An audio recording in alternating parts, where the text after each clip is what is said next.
Health New Zealand wants parents to prioritise protecting the youngest and most vulnerable in their whānau from whooping cough.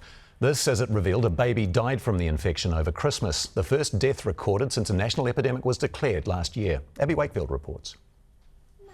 New Zealand's latest victim of whooping cough was less than 1 year old. Our hearts go out in aroha to the whānau of this baby. The highly infectious disease causes a long coughing illness, which can lead to serious complications. Since October last year, 1,232 cases have been recorded.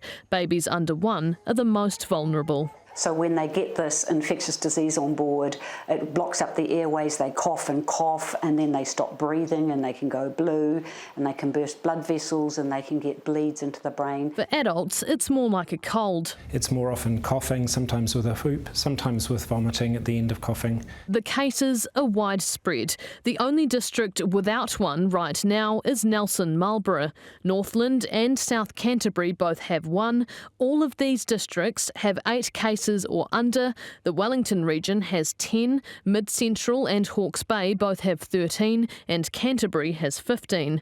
The Southern District and Bay of Plenty have the most, with 18 each. Overall, there are 135 cases across the country. It's way more infectious than COVID. In a statement to One News, Health Minister Shane Ireti says he's very saddened by the baby's tragic death, and since the epidemic began, data suggests more pregnant women are getting vaccinated, but there's still much more to do.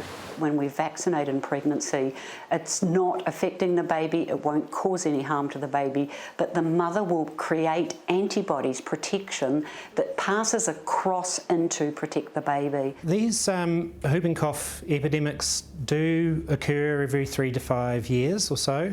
This one's a bit delayed. This epidemic is expected to last between 12 and 18 months.